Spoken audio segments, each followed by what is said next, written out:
Today is Tuesday, March 25th, 2025. My name is Fernanda Lopez. I am interviewing Martha Cotera in Austin, Texas for the Voces Oral History Center. We are at the University of Texas at Austin campus. Thank you, Mrs. Cotera, for agreeing to this interview. The raw, unedited recording of this interview will be archived at the Nettie Lee Benson Latin American Collection on the UT campus, where it will be available to anyone who wishes to access it. If there's anything you don't wish to talk about, we respect your wishes. Also, if there's something you want to discuss, please make sure we discuss it.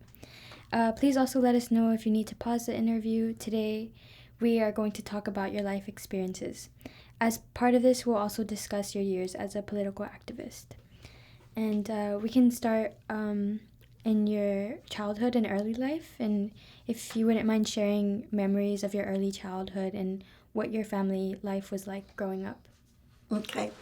Well, my parents got married in Nuevo Casas Grandes, Chihuahua, where I was born. My father had come from Aguascalientes in the south and moved to the town, my mother, and he apparently met at church. Although he was Catholic, he was invited by his employer to attend the church. And my grandfather was by then a minister, and we had our own family kind of chapel, church in Casa Grande, so that's where they met. And I was born there in Casa Grande, Chihuahua, and my mother was only 16, so that means the poor child, by the time she was 21, when my father left following a terrible tragedy they had, she already had 4 children. There was no birth control, of course. So anyway, my earliest recollection is being very, very close to our grandparents because we lived in the same town, and they lived very, very close to where my grandfather was very protective. So he, basically gave them a house and land and everything to live in. And I believe that she was the first of his children to be married. So my brother, who is deceased, Juan David, he was the oldest grandchild. I was the second oldest grandchild. So I was always, after he died, then I became the oldest grandchild. And I was really, really loved, really loved. So, and coddled. So I remember my earliest recollection, I think, of, being alive was when I learned to read. I mean, actually, going back, I have memories of when I was 3 years old because that's when my father and mother separated. So I have those memories. But in Casa Grande, Chihuahua, my earliest fun recollections are when I was 4 and learned to read. And I learned to read because I had access to the Bible, basically, and to comic books that my aunts and uncles would hide away, So those are some of the earliest recollections. My grandparents and my mom and all of my aunts and uncles, there were a total of 18 children that my grandmother had, of which 14 lived to adulthood. And so there was always huge family close by. My grandparents were had been very active in the revolution in 1910 as supporters of the revolution. And then the revolution continued basically until 1935, when there was a counter-revolution by the Catholic Church opposing the revolution. By that time, my grandparents had converted. And for a lot of families, it was a lot of movement families later on, I discovered it had been political conversions. In other words, the way that they opposed the combination of the autocratic rule of church and government in Mexico that had arisen with Porfirio Diaz and that they were trying to overcome in 1910 was to convert. Because there were still very religious people but they were no longer wanted to be associated with the Catholic Church because it was associated to the reactionary forces. In a way, it's a little bit like people eventually reacting here in the U.S. in our present time to Christian nationalism. Because what you had in Mexico was Catholic nationalism, you know. And so that's what people like my grandparents and the generation of movement leaders later in the U.S., the grandchildren of the revolution were, you know, these people like my grandparents were reacting to that. So they were very, you know, spiritual people and evangelicals, and they wanted to continue practicing, but not in the Catholic Church. So my grandfather was a leader in the United Church of Christ movement in our town, in Chihuahua, in Sonora, in New Mexico, and Arizona. So he traveled a great deal. They had a local business, but he traveled a great deal. And I suspect that it was evangelical proselytizing, but also political and policy, because they were very, very, very political. My grandparents were very political. So I reference this because as a very young child, I was privy to these conversations.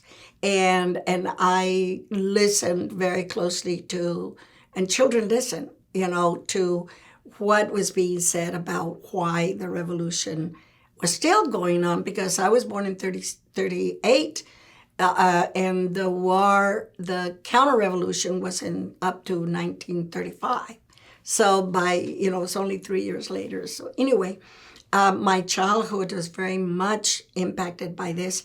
Not only that, but my grandmother and my mother and my aunts talking about their hopes that after the revolution, women would have suffrage, because they did not have suffrage in Mexico. And in fact, they didn't have suffrage, the voting right in Mexico, until 1957. So my grandmother had to wait a long, long time. And their conversations were always and very often about women's rights, you know, and also making fun of, I write about this a lot, making fun of the colonial era, you know, and how the sexist attitudes came to be in Mexico, that they were incorporated as people adapted to European habits and customs and abandoned the indigenous traditions and values. And all of this, you know, because I write a lot later about what I heard my grandmother say about, the men would make fun of the women in the colonial period when they fought in the War for Independence, you know, and they would make fun of women and say, well, they only went to the war, or they only went to the Revolutionary War to fight because they wanted to be with a man. You know, and my grandmother and my mother, you know, would talk a lot about this and say, you know, that's just stupid talk. You know, women are just as committed to revolutionary values as men. And so, I mean, I grew up listening to these conversations, you know, and listening to their interpretation of history, and history as it was, you know, as it was taught to boys and girls, but not as they felt actually, you know, happened, because my grandmother had lived through the revolution, and she knew, and she protected. I loved her so much because she protected the soldaderas. You know, people would badmouth the soldaderas, the women that went with the Villa, and even the women that went with the federal forces. And at that time, families that had big homes were forced to provide housing for the military when they came in. So if the military came in, it was the feds that came into Casas Grandes, you know, Nuevo Casas Grandes, my grandmother and grandfather had to provide housing for the Fed staff, you know, and sometimes including the women they brought, or they, you know, had with the troops. You know, I should not have said brought, but the women that came with the troops. And the women that came both with the revolutionaries and with the Feds, were women that basically had no other place to go because their towns had been invaded. And it would be like if you're calling Gaza women something else today than what it is, people moving together and people defending their homes and themselves together. And that's the way I'd like to explain it. I even myself get caught in this. Women were brought, I'm sorry I said that. And the same thing with the revolutionary forces. You know, the women accompanied their family. I mean, that's another way that we have to, interpret these wars that happen in home territory, because they're different from wars where our military goes elsewhere. And I see, because it happened in the War for Independence. And my grandmother talked a lot about the War for Independence, because that was in their lifetime. It was less than 100 years before, so it was still part of their memory. And that's why she spoke a lot about the critiques of men that said that women just went to the war because they wanted to, hit on the man. And my grandmother would say, no, they went to the war because they were committed to defend their families, and they were committed to independence, just like the men were. Anyway, this became very important to me growing up. And so when I started reading about this, it impacted the way that I saw things and the way that I interpreted, history, especially social history. And unfortunately, we don't get a lot of social history when I was growing up. We got the kind of history they want to teach today, which is great man theory history, But nevertheless, even with that history, I was able to remember the conversations, and I was able to put a spin on them and to see beyond, this great man history. What was Martha Washington doing? What was Abigail, Adams doing at the time, And I was able to go beyond that, and I'm very, very lucky to have grown up in the community and in the household that I grew up. The other thing that impacted my growing up a great deal is that I was born in the new town of Casas Grandes, but my grandmother's ties were to the old town of Casas Grandes called Paquimé in Mogollon culture. And as far as I know, she was part of the Mogollon culture. They had 2 farms in the old town. All our relatives lived in the old town of Casas Grandes. And now UT, I believe, was involved in the excavation of that site that became a World Heritage Site. So I was born there as well. I mean, I grew up in those farms and grew up visiting there almost every day and visiting the ruins and that, of the old Pueblo culture there, that these people were my grandmother's ancestors. And so I always like to tell the story that when my grandmother would make us dolls and we would be in the farms and it would rain and we would take walks and go to the ruins and pick up artifacts and use them sometimes on our dolls because they were jewelry, beads. Not beads, they were more like ceramic jewelry. And my grandmother, we had to hide them because if my grandmother found them, she made us go back and bury them. And so the fact that, later anthropologists or archaeologists come and say, we discovered this. I mean, the community always knows that they're there, but they respect the ruins because it's their ancestors. So we always had to go back and bury everything that, that came out during the rains is what I remember. Anyway, this, to me, I think that all of this made me extremely respectful and loving and wanting to know more about history and archives and, and artifacts. And right now, in fact, I have a museum project that I'm trying desperately to get at Palm School Pop School Museum, so we can have material objects, because I think that material objects help children and others visualize history in ways that just hearing about it does not, you know. So that was my upbringing, and throughout my life, even after we moved to El Paso when I was 9 years old, even then, and throughout I guess I quit going frequently when I got really, really busy as a junior in college. But I went back every single break I had. I would go back, and it was always, a trip of discovery going back to my hometown, So I think that that also, I mean, these stories, and it's very important, I feel, to tell children's stories, because this encourages them to discover, to find out more for themselves.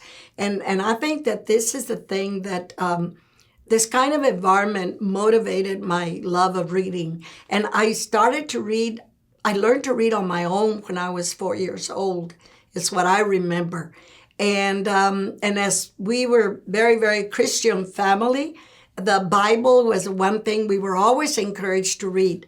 And, the Bible has a little bit of everything. And I'm still amazed that we were allowed to read the Old Testament, but we were allowed to read the Bible. And of course, we, also, I snuck looks and read a lot of, picture books, comic books that in Mexico, it wasn't just comic books. It was like series in print. Like you see TV series now, you would have dramatic series, but they were printed comic books. So we got to do that. I read a lot of that. So I learned to read very early. I started school in Casa Grandes, in Nuevo Casa Grandes, Chihuahua.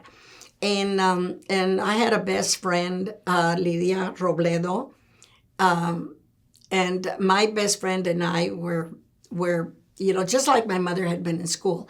We didn't necessarily like to participate in the girly jobs that we got during recess. So we were supposed to embroider, and we would get away.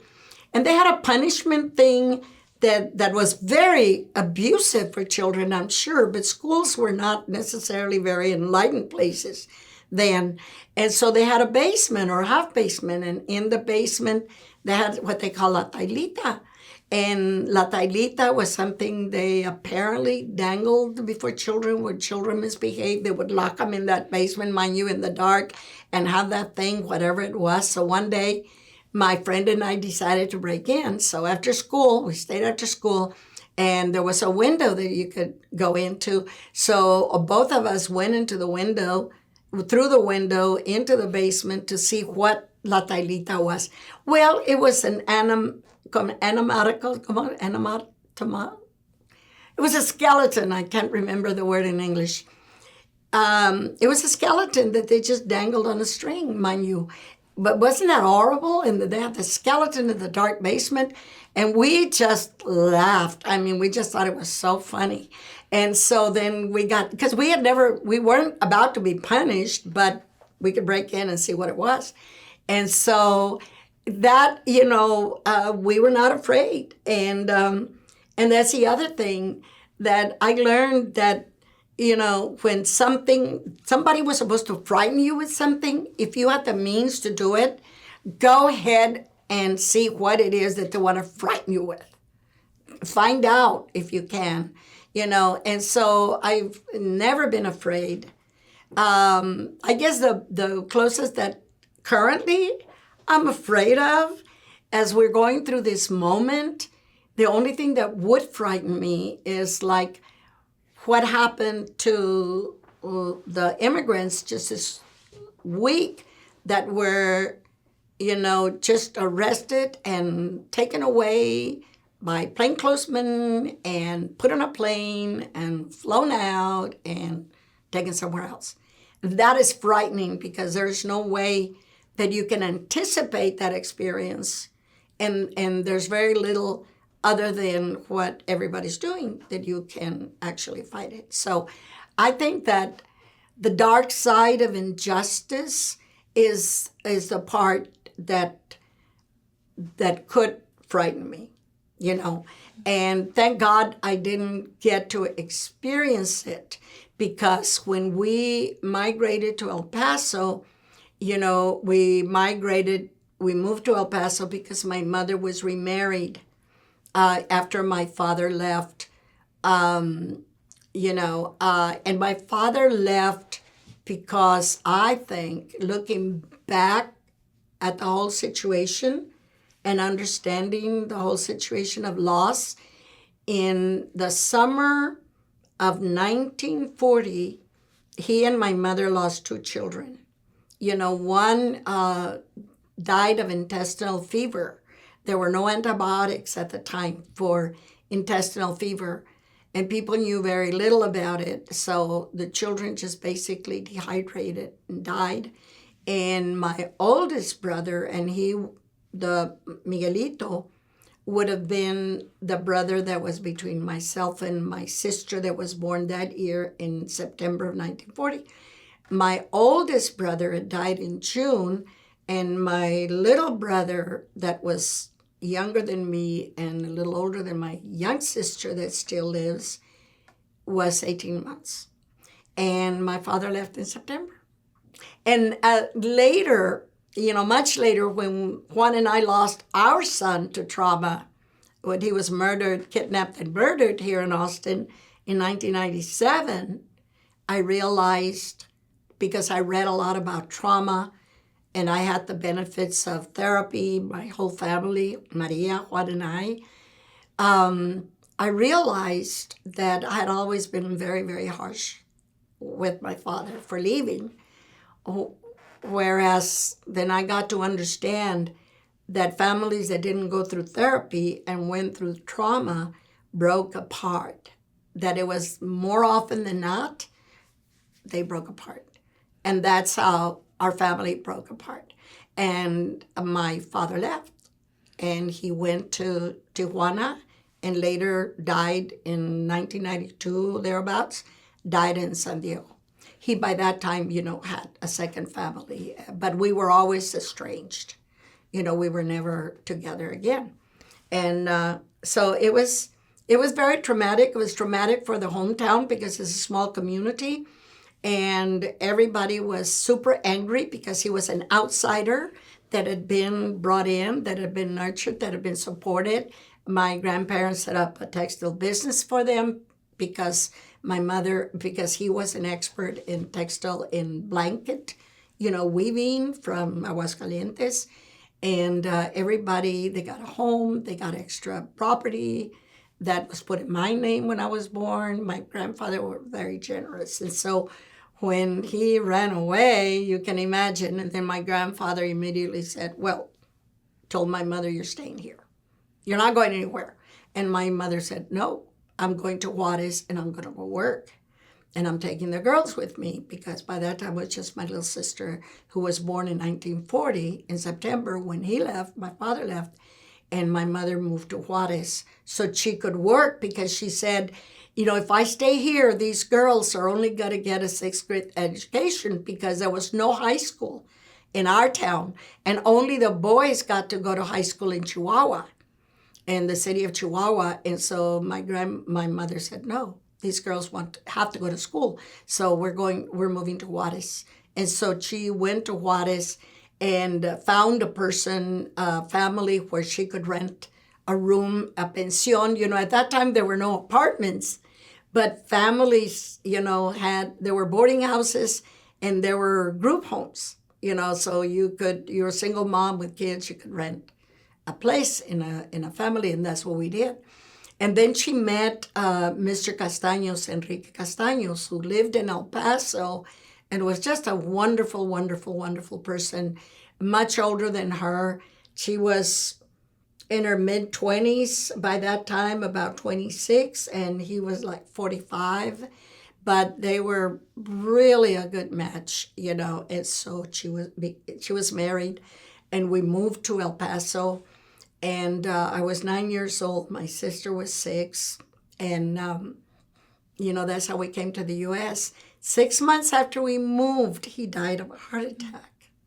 So she was widowed, 26-year-old widow, in not knowing the language in a strange city. And fortunately, my mom was always able to find good friends and good support system. So she moved to a very nice part of town in a rooming house, and we lived where we were surrounded by families. And that was really wonderful because everybody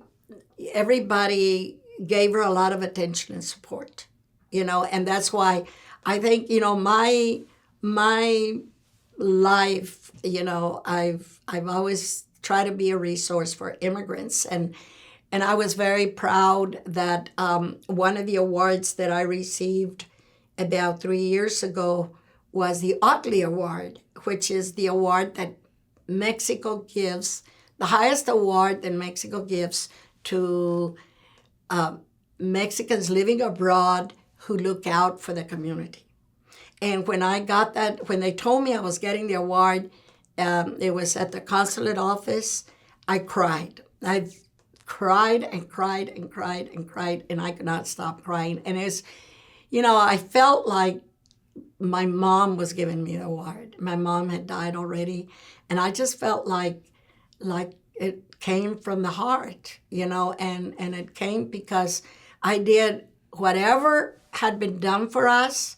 I have always tried and continue to do to this day for the immigrant community. And not just the Mexican American community. I have worked a lot with Haitian community and others, the Asian community as well. And so it's just something, like I said, you look. I always thought everything I know about helping others and all came from my grandparents because they were that way. My mom was generous to a fault. My mom was a kind of single mom because she remained single. I'm not going to lie that she would actually go get a loan to help out. And I was little and I thought, it doesn't make a lot of sense. And now I have to respect that because she was so generous. So anyway, I always thought that it came from my parents and my mom's generosity. And during COVID, when we were so busy helping others, day in and day out, don't tell me people were bored. I get really angry because we were helping others. My husband and I were the central point for distributing PPE, protective equipment, supplies, and we would put them on our deck, and also money that our group, Academia Cuautli, collected, and we would put it on the deck. We'd have signed registers, and then, people would pick it up, or students would pick it up and deliver them, so that we could stay safe because we were in our 80s, but we still helped. So thinking about it during that time, we were all thinking about where this spirit came from. And I always thought it was just my family. And then I realized it wasn't just that. It was when we were in El Paso and started out as immigrants, so much of the community came around and helped us. Here's where you can get free glasses. Here's where you can go to the clinic and get your shots. This is how you interact with the schools. And people came forward. My mother made friends, and the people, our neighbors where we lived, first in the rooming house and then later for many, many years on Florence Street near the high school that I went to, El Paso High. All our neighbors would look out for us. And at 6 o'clock, as my mother was working 2 jobs like people do today, 8 to 2 in the morning, at 6 o'clock, the neighbors would say, your mom said you have to go now, and you have to have dinner, and you have to do your homework. And they were there as supportive, a support system for us. And I realized that it was by watching others take care of us and help us. And that's how I learned to help others, you know. And that's something that every day I am told, like, stop already. You know, you're 87 years old, you got to stop that. And you don't stop your mission, I think, until you're either totally incapacitated or you're dead. You know, there's just no way to stop your mission. It's your mission, you know, it's what you, and your vision is what you're meant to do in life. So it all, you know, these childhood experiences were just extremely important to the rest of my life. And I always wonder, you know, hoping we're providing these meaningful experience for our children, you know, today, because it's just so important. I wanted to ask if there were any particular experiences growing up that made you aware of injustice and inequality and how that made you feel. About what?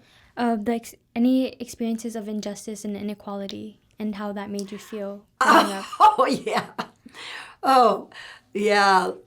Inequality and injustice. Like all children, I guess we were bullied. I'm trying to talk about back home. You know, back home, again, you know, the conversations I heard, the values that I saw reflected, you know, my grandparents advocating, they were Mexican, mestizos already. Although I always wonder, my grandmother seemed to be not as mestizo as my grandfather, who came from Zacatecas. And I suspect, he's the one that said, I have no Spanish blood, but he's the one I suspect, you know, did have that heritage. My grandmother is indigenous, you know, and their expression and support and fighting the revolution, not as much for mestizo rights, but what they saw going on with the indigenous community. And the fact that the indigenous community was marginalized, and the fact that the church and the oligarchs took over indigenous lands without regards to their rights. So that, of course, I heard. And then I heard a lot about women's rights, so I brought that. But then on a first-hand experience, we were bullied in school. Kids are very unkind to immigrants. And so we were bullied for being immigrants. Although my sister and I learned English and to read in English in the summer. We arrived in April to El Paso, too late to go to school. So my mom was working, you know, had been widowed and was working, and would drop us off with a lunch at the public library every single day.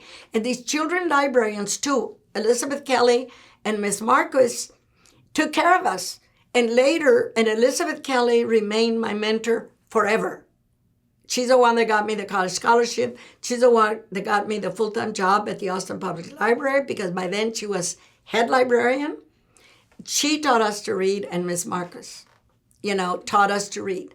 And but we entered school, and of course, we had the poorest housing in the neighborhood. We were in a middle-class neighborhood, solidly middle-class to upper middle class even, near El Paso High in Highland, what they call Highland Park today, a very desirable area at the time.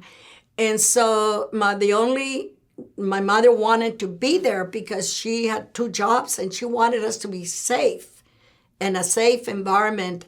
And we had originally moved nearby to a room in Nevada Street in the same neighborhood. And so then they advised her to stay in that neighborhood because the schools were very good, Moorhead Elementary and El Paso High. And so she found the cheapest housing that's a little bigger, but it was a half basement. And so, of course, we were bullied. I mean, you know, children are mean. And so they called us basement rats. I mean, you know, this is what they called us, basement rats. And, you know, piojosas, that's another. How dare they? I mean, my mom was just, oh my gosh, she was OCD about cleanliness and us and food and nutrition. I'll tell you how careful she was. On the table, she would leave our vitamins and a jar of Geritol.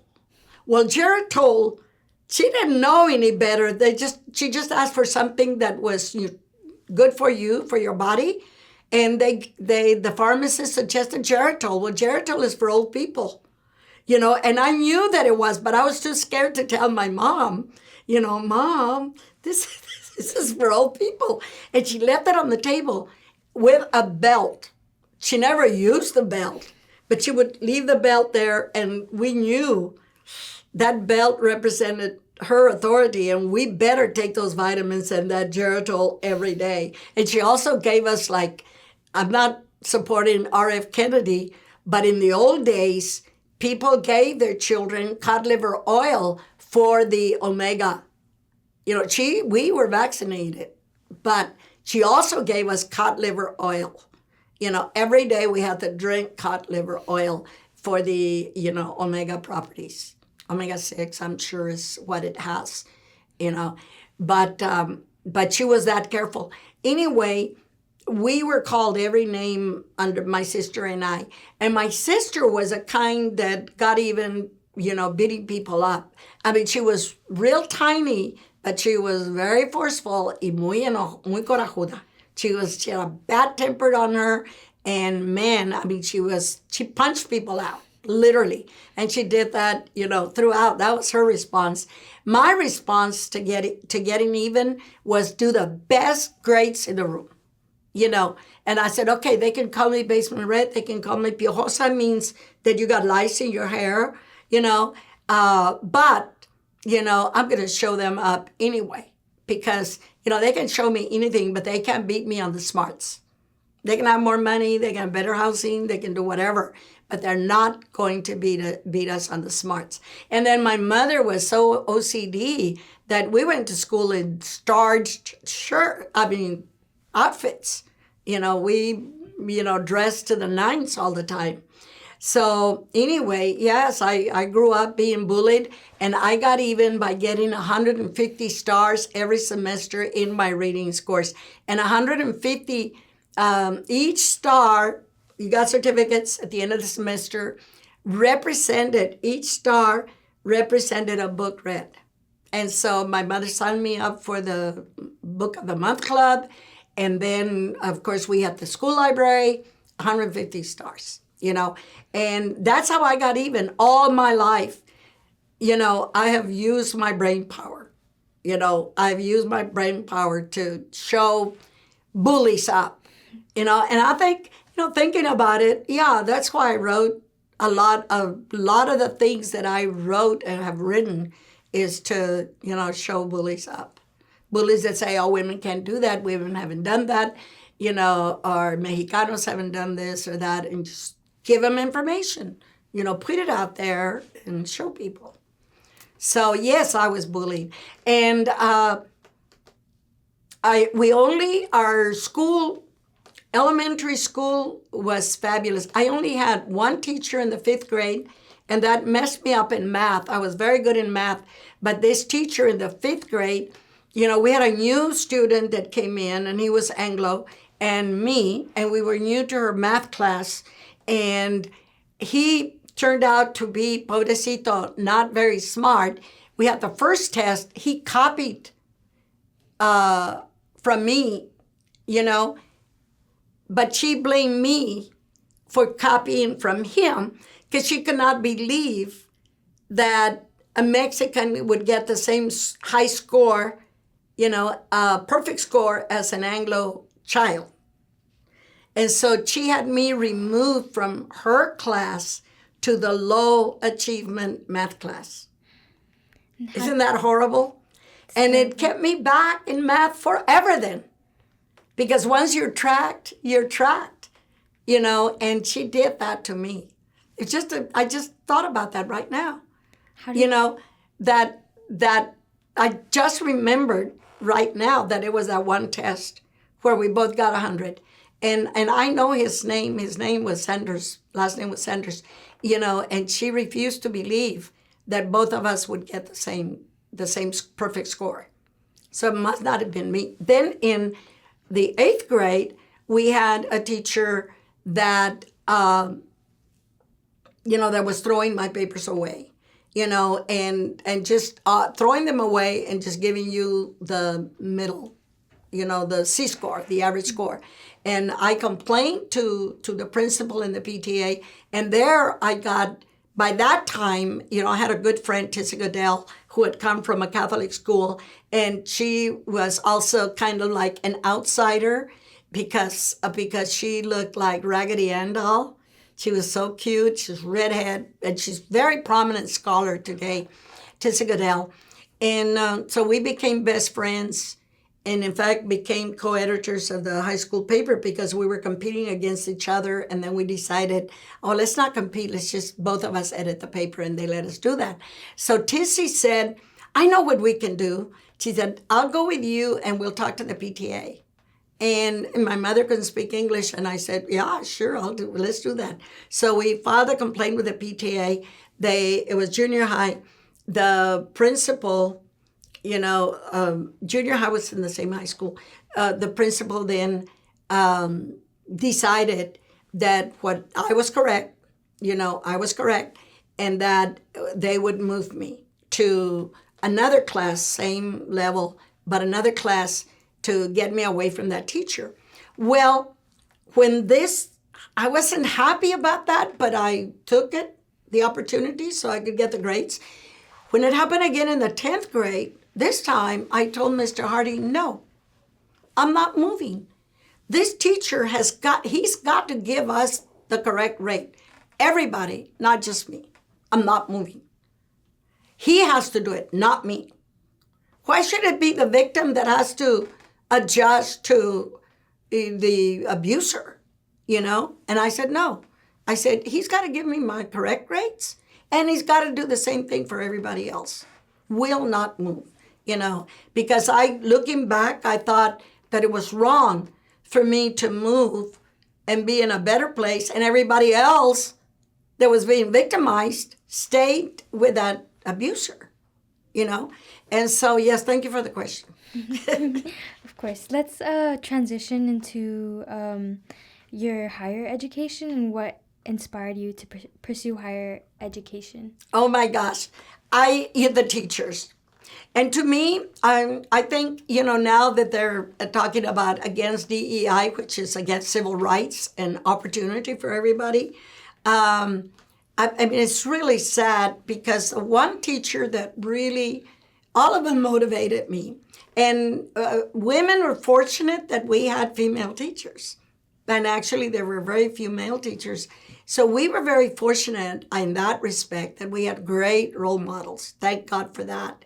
And so I was very inspired I knew that I wanted to get ahead. I knew that I wanted to. Also the librarians, because I was a school library assistant since the 3rd grade. And I got double promoted too, because I started at 9 and I got double promoted so that I could move ahead in elementary school and graduate closer to my age group, which I did. Okay. And in the meantime, I had started working at 12.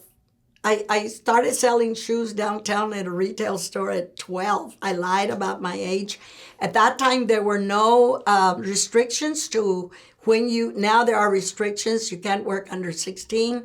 But I was 12. I don't know how I pulled it off. The only thing the sales ladies told me, they said, just leave your Mickey Mouse purse at home because that's a dead giveaway. But I was 12 years old when I started working, and I worked from 12 to 17 at the shoe store, until just my last year of high school. And in high school, I actually had 3 jobs. I sold shoes on the weekend, and during the week, I was a teacher aide and peer tutor. And I got paid. I got paid a small stipend at school for doing that. So I had 3 jobs, in high school and through junior and high school. When I was 32 years old, I received a letter from the Social Security, and it almost made me cry. It was like, congratulations, I was 32 years old. You have paid 20 years of Social Security. And I was 32.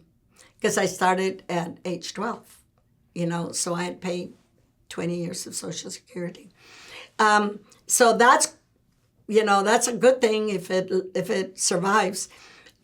So my motivation, of course, like Elizabeth Kelly, the librarian, who else?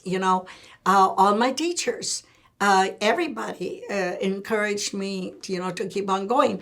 And then I got a scholarship, a journalism scholarship, to go to, because I was school editor. I was co-editor of the Tatler.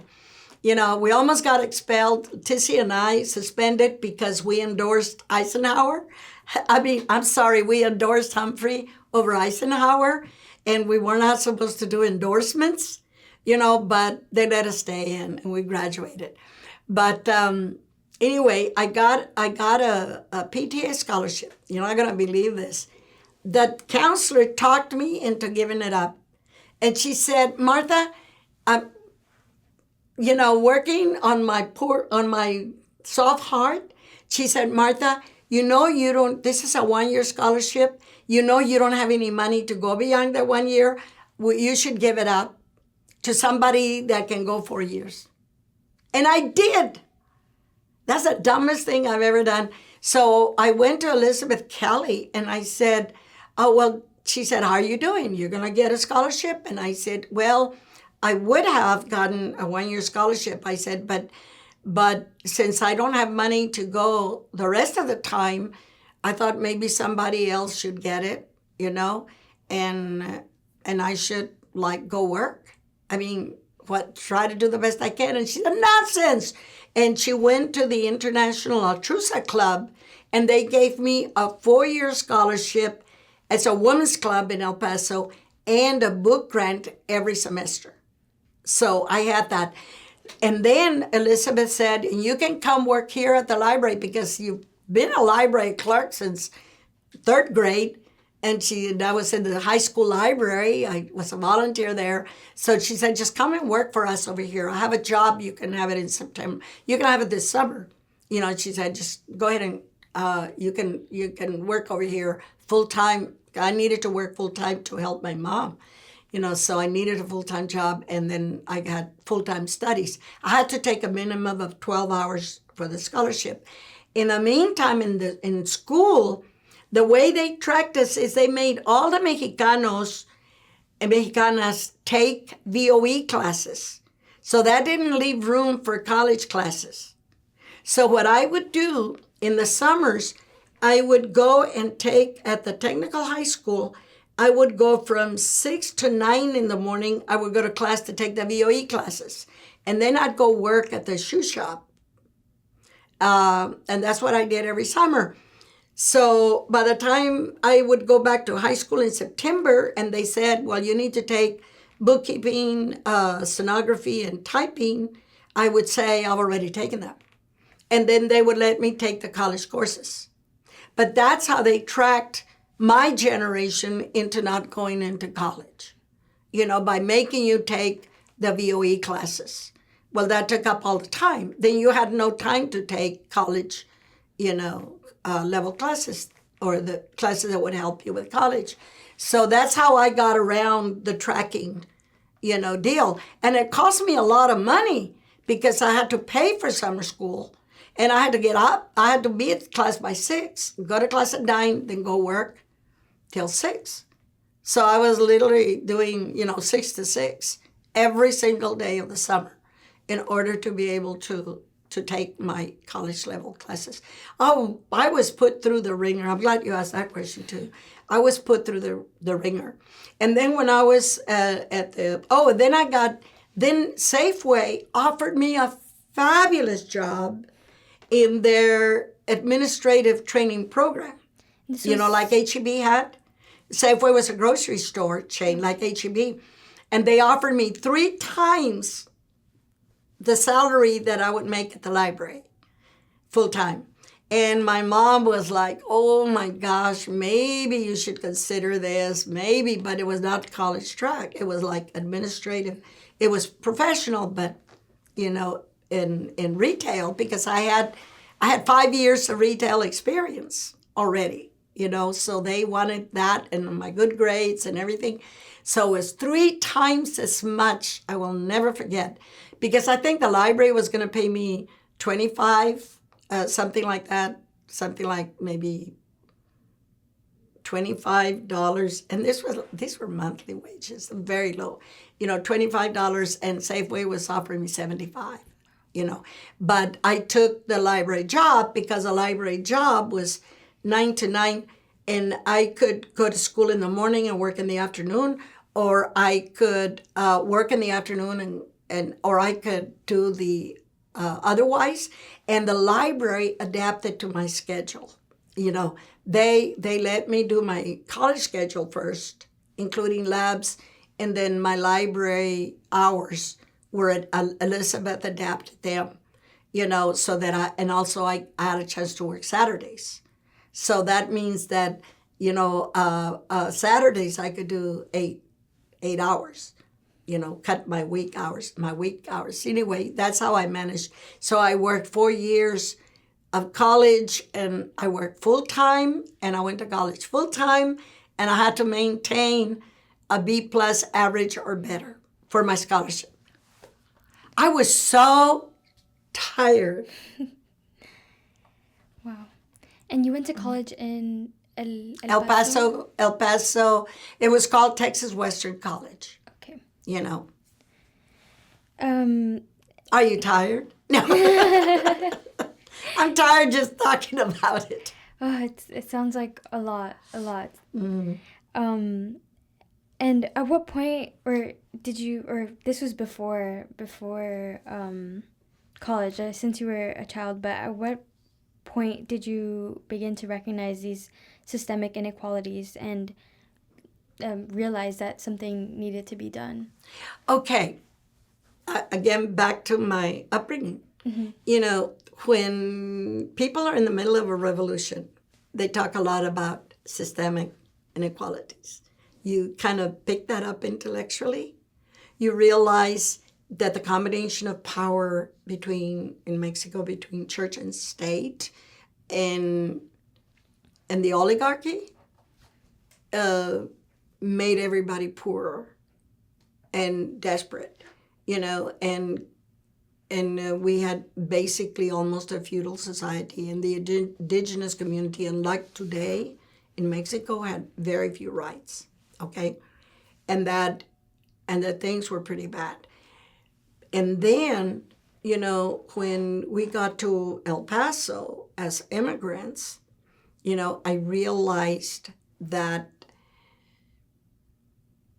there was a bad class system, that there were neighborhoods that were desperately poor and crime-ridden because of that in South El Paso, and that as much as my mother valued equality, she was very careful about our safety, and I recognized that she chose to live in a neighborhood that would ensure our safety, but that we might also suffer because our economic level was much lower than the people that lived in that area. She realized that we would be more vulnerable to unequal treatment, and also the possibility of having that happen in the schools, which in fact it did, in very isolated moments, because actually I can only point to those instances, the 3. So I was aware that in the world there was that unequal thing. And then when we start being treated unequally, it was very confusing to me, because when we went to our grandparents, and I think that happens to a lot of immigrants, not so much now because they don't get to go back to Mexico like they used to, but when you go visit back home and you're top of the world back home and your social situation is different back home, and your parents are leaders in the community, and your parents are, business leaders, and they have land and they're well-to-do and everything, and you're renting a half basement somewhere else and they're treating you like dirt, you're very much aware of, the unequal treatment that you get here. But we were fortunate that our mindset and value system was, kind of landed gentry and business leaders. So I never let that, class never bothered me. I mean, the class issue didn't bother me. But it did bother me on behalf of others. I knew that, it was never going to bother me because I knew where we stood, And class is a very horrible thing, but it can be very powerful too, And I worried about the others more than I worried about myself. I felt like I could take care of myself. But I saw it against myself. And I think that it's important, well, it shouldn't have to be, but for me, having gone through that, I think convinced me that I was never going to go along with that kind of treatment, that I was always going to do something to make sure that people were not treated that way, because I was treated that way. And although, like I said, it didn't keep me down, I thought of the possibility that if you didn't have that other background that I had, if you came from a perennially underclass community, that could keep you forever underclass and undersourced. I should call it underclass, undersourced, forever. And that's what I found when I came to Austin. You understand? When I came to, I was receiving this treatment, but I was very strong because I was resourced somewhere, and resourced intellectually too. And when I came to Austin, and that's the thing that I so committed to the Austin community and so love the Austin community, because it manages to rise despite the fact that the community of color here, particularly the Latino community, has suffered generations and generations and generations of being under-resourced and underappreciated, And so when I came here, that's the only thing Juan and I got married, and he was a student here, and we had to come back so he could finish school. I had already finished my degree, and had a great job, first at the university, then at the state, and I've always made a very good income here. And I knew what the community was like because I had done the research before I came here. I was a documents librarian. I had all the information in the world, and I had that information. And I decided, well, if I'm going to be in Austin, I'm going to work all my life to make sure that that under-resourced community gets resources. The most important thing, resources to help us climb out of that, half-basement situation that they've had to live with all their lives. And today, I do work with a group of women in public housing themselves who work self-help to bring their families up, to help their families survive, And so I've always, all my work that I've done, political and policy and otherwise, has been to provide resources to the community that has been under-resourced, So I think that was the original, what made me aware, yeah. My own experiences made me aware that I was resourced, but I became part of a group in the U.S. that was under resource. And I'm going to tell you that before we came, I didn't want to come. I did not want to move to the U.S. because my grandfather's family had land grants, mining grants in West Texas. Some of the family went back to Zacatecas in 1848, and some of them stayed. And it was my grandfather who would go periodically to West Texas, to Marathon, Texas, to check on them. And my grandfather would bring back stories of how they were treated.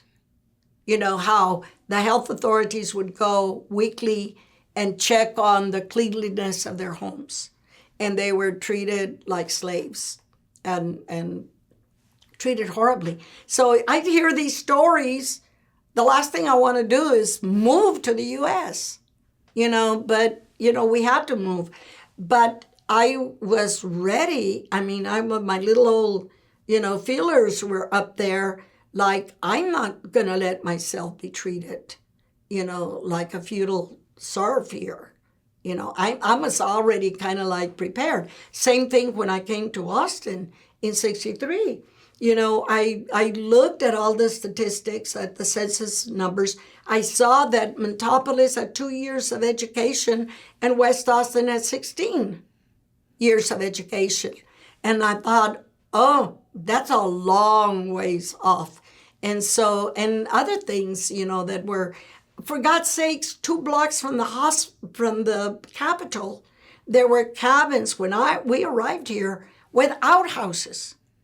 There were not even houses that weren't even connected to the sewer system, and most of East Austin was, except for a few examples of middle-class Mexicanos, very few, and middle-class African Americans, because we had housing segregation. The wealthy had to live over there in East Austin along with the poor people. The situation was terrible. Half of East Austin was not paved. I mean, totally under-resourced. And my strength was in public documents, because that's what I trained at the public library in El Paso. That was my job, as documents librarian. And you get local documents, state documents, federal documents. You get all the information you could ever want in your whole life. And then I came here and I became documents librarian at the state library, third down from the top, and had all that information. And so I was determined that one thing I was going to do is make sure that our communities of color got their tax money's worth back. That we were not going to watch other people be educated at the university while we pay taxes for everybody to be educated. And by the way, we're back there now, because right now they want us to do that. They want us to leave the university, pay for it, so that others can be educated, and that's the way it was. There were 4 students of color in the whole School of Architecture, including my husband. There were 2 people of color in the law school at that time, if you can imagine that. And one of them was a woman. No other women. You had like 1 woman. No women in the School of Architecture. No women until the last year that my husband was there, and that was 68. And by that time, she was there because of the Civil Rights Bill.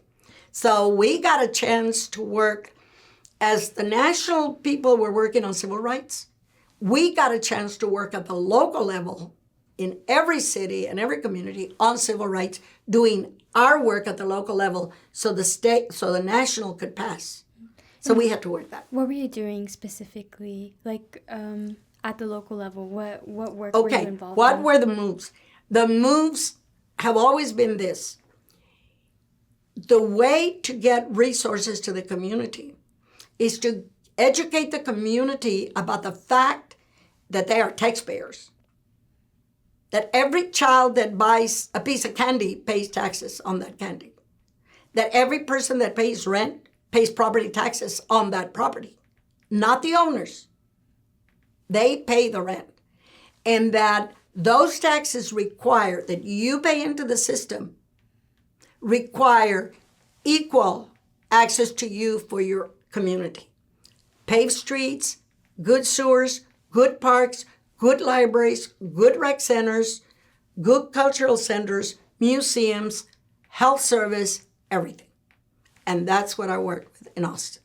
And I mean, and that's my biggest contribution, I think, in Austin, making sure that we have central health. And we did it because our women's organization worked on it. We worked on a system of community clinics that would service everybody regardless of documentation status, immigration status. That you do not have to be, a legal immigrant to access the health services. Why? Because you pay for it. You're paying for those clinics, I mean, it just makes sense. To me, the biggest injustice is that the ITIN business owners, that are not documented, pay Social Security billions of dollars, and they never get the money back. There has to be a law about that, because that's taxation without resourcing and representation. That's totally unconstitutional. And I don't know why that hasn't been challenged. That they're paying billions into Social Security, not going to get it. So our whole thing was that, no, we're not going to pay these school taxes and not get decent schools. We're not going to pay these city taxes and county taxes and not get beautiful rec centers as we have them today. When I came here, we had one wall of bookshelves at our rec center, and that was our only library. And if you look now, we have libraries in every community. And that's because of the work that people like me have done, that relate, taxation to resources. And it makes sense for people that nobody's giving you anything. You're paying for this. Forget about, this is all a myth that white supremacists have put out there, that they're paying and other people are taking. No, we're paying and they're taking the major part of the bite, And so, I learned that too in El Paso, because when we were I was working at the public library, Elizabeth said, Martha, we want to work so that we want to start branch library services. And we want to start with one branch in the public housing projects, And she said, so we need to get the community involved to ask for it.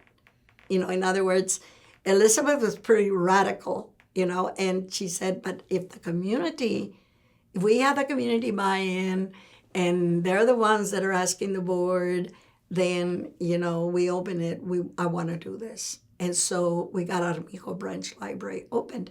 And that kind of, I thought about that. I thought, yeah, we need to do this, And so when I came to Austin in 1963, I thought I hated Austin. I don't like Austin. Let me put it that way. I think it's a beautiful spot without a soul. And I think that what we're trying to do, those of us that are trying to get, social justice in and keep the ship going in the right direction, because sometimes we get city council that will give in to, to corporates and not take care of the people. But I didn't like it. I didn't like the politics. I didn't like the history. This was slave territory. It still had that awful segregation, economic, educational, everything was really bad.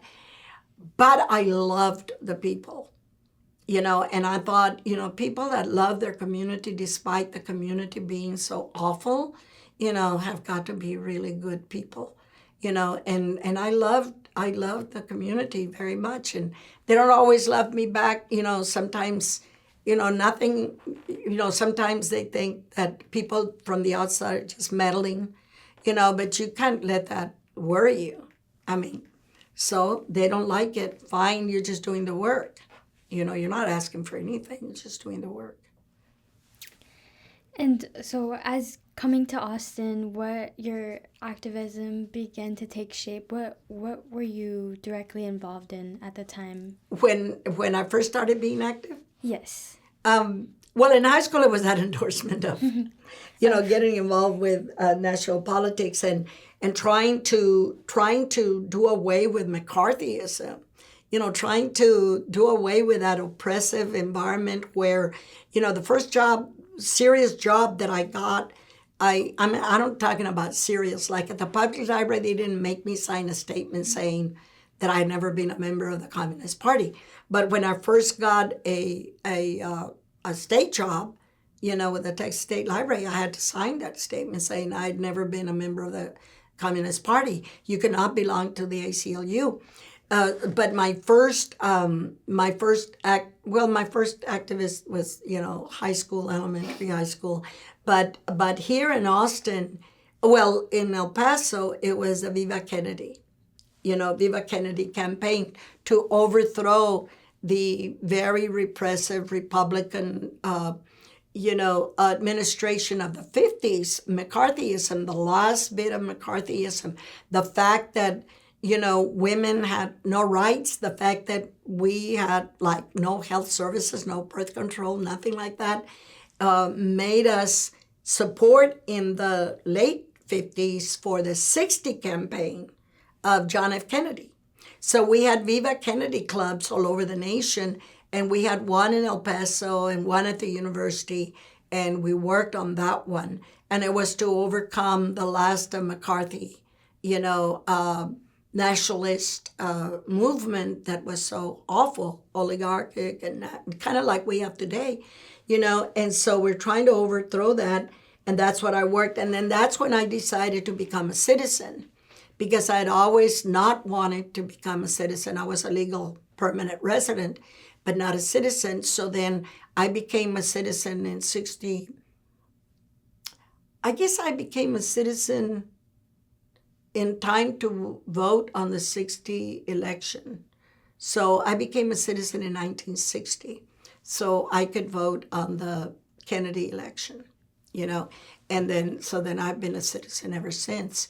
But that Viva Kennedy. And then when we came to Austin, the first year, within months, Juan and I got involved with the first our first city council election was to form a coalition of African American and Latinos. They were 16% of the population. We were 10%. So that we were 26%. And if we teamed up, we could affect an election. Well, we didn't get the first, people of color that we had, candidates that we had. But one of the first elections I worked on was P.T. Bonner. But from the first year I came in Austin, I have never set out a city council election or even school board election. So we've always worked on the elections for progressive candidates, always. And we always, from the very beginning, we had projects. We were working on political. Generally, at first, it was all through the Democratic Party.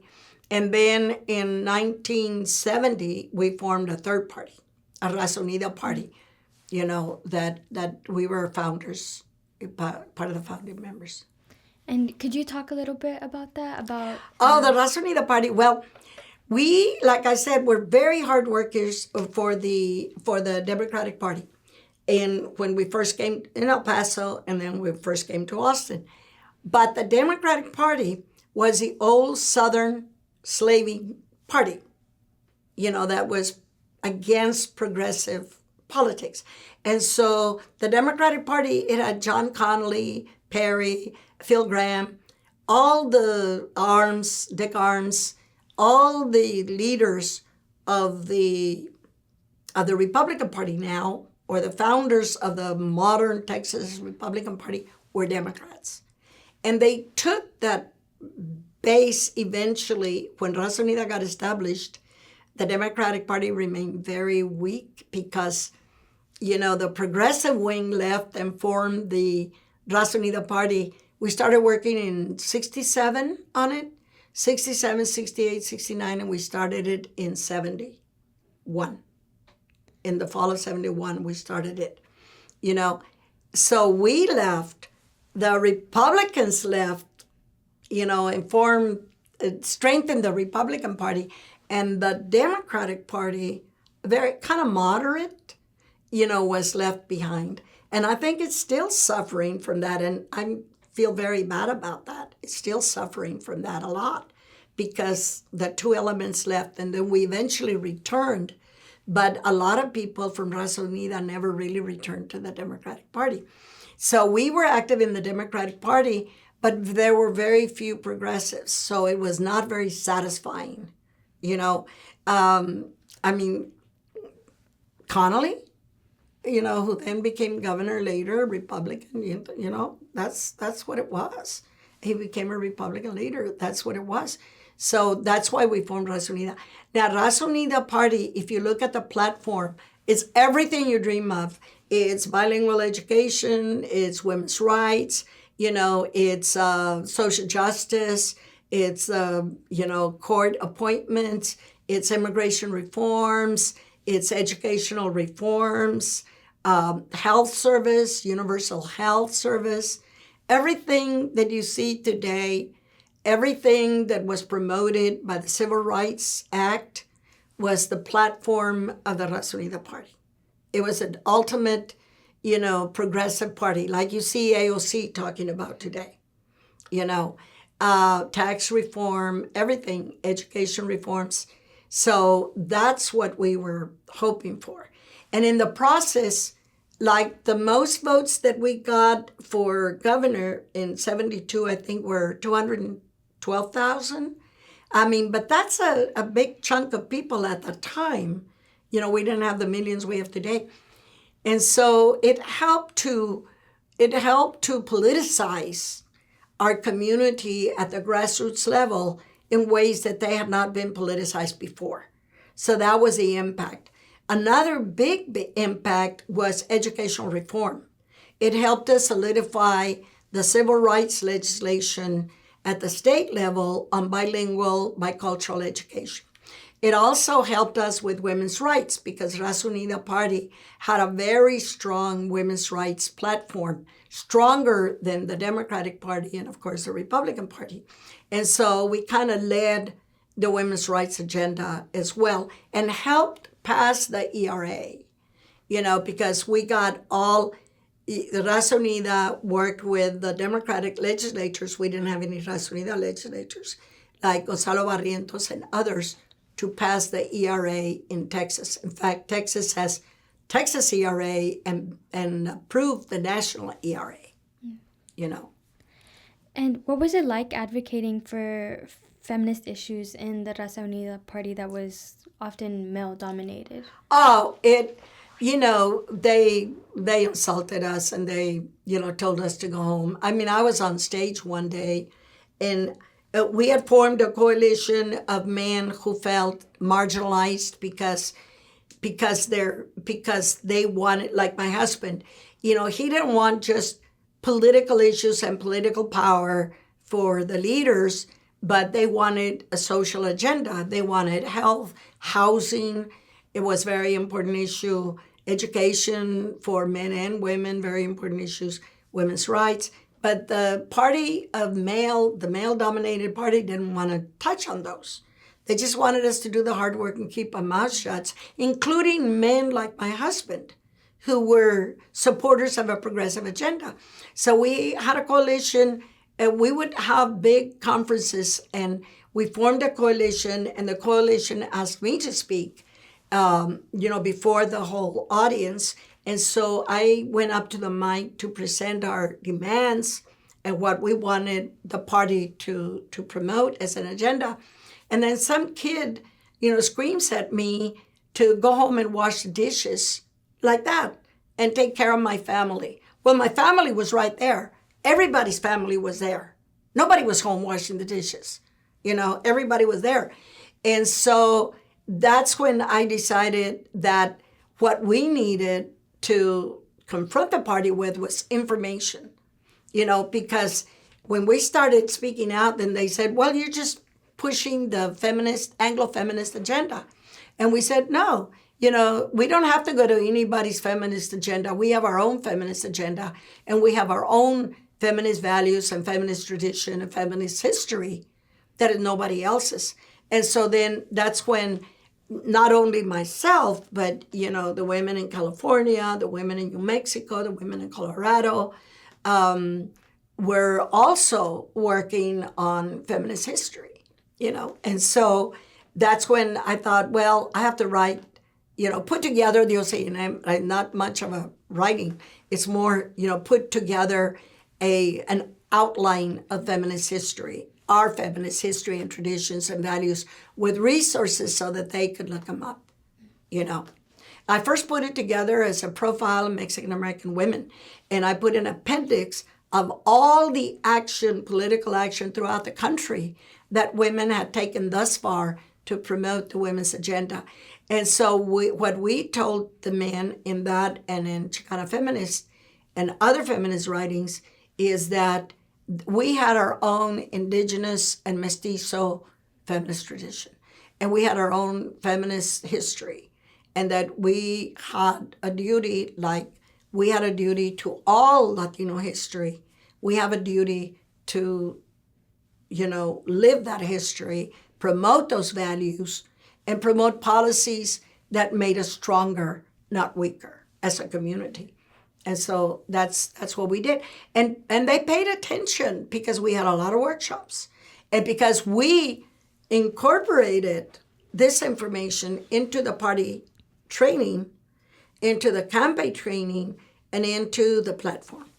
So if you look at the platform, it's there. Oh, and then we joined the feminist movement. As a caucus and as a group, party caucus, we joined the feminist movement, the NWPC, the National Women's Political Caucus. Our caucus joined the movement, brought our history and values, and we were a separate caucus, but we also worked with other women on feminist issues, but on our own. So that was separate from the party, No, it was actually we had a party caucus and then in the women's caucus because they had a Democratic party caucus. The National Women's Political Caucus was an umbrella. And so they had the Republican Women's Political Caucus, the Democratic Women's Political Caucus, and the Raza Unida. Okay. So we joined as equal partners to pass the national agenda. Okay. And what motivated you to run for a seat on the State Board of Education in 1972? Oh, I was pushed to run because I was in District 28, and they wanted a candidate to promote progressive, the Raza Unida educational policy agenda, which was very progressive. EEOC for teachers, affirmative action for teachers, equal taxation, and bilingual bicultural education, special education.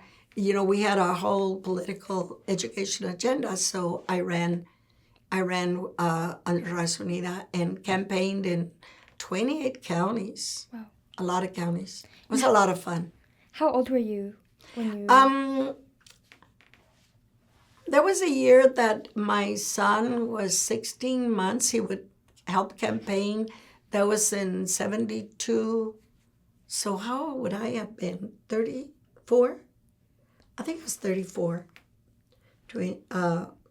48, 58, 68. And then 68 and 72 would be 4 years. 34. Uh-huh. What were the key issues you aimed to address while running and in your campaign? State board? Mm-hmm. Bilingual bicultural education was very, very important. Community participation, parent participation in the schools was also very important. Preschool education, free preschool education like Head Start was very important. The other thing was gender equality and gender-based education, so that, and in fact, I made a copy of some of those title pages. I later developed books to help the schools find resources on sex equity, gender equity, and including sexual orientation, which was at that time, it wasn't an issue like it is today, and funding. Funding for rural and urban schools, but primarily those were rural schools that would be equitable, across that particular district. We also worked on school libraries that were notoriously, weak in those areas. So, but the big issues were parental involvement, K through 12 with preschool, connections between school health, health and education, and then the sex equity or gender equity, and of course promoting implementation of the civil rights, social justice agenda. So those were like all the issues. Wow. Okay. Well, we've unfortunately run out of time today, but we can continue this together and plan a time that works for both of us. But thank you so much for your time and for sitting here and talking to me today. It was fun.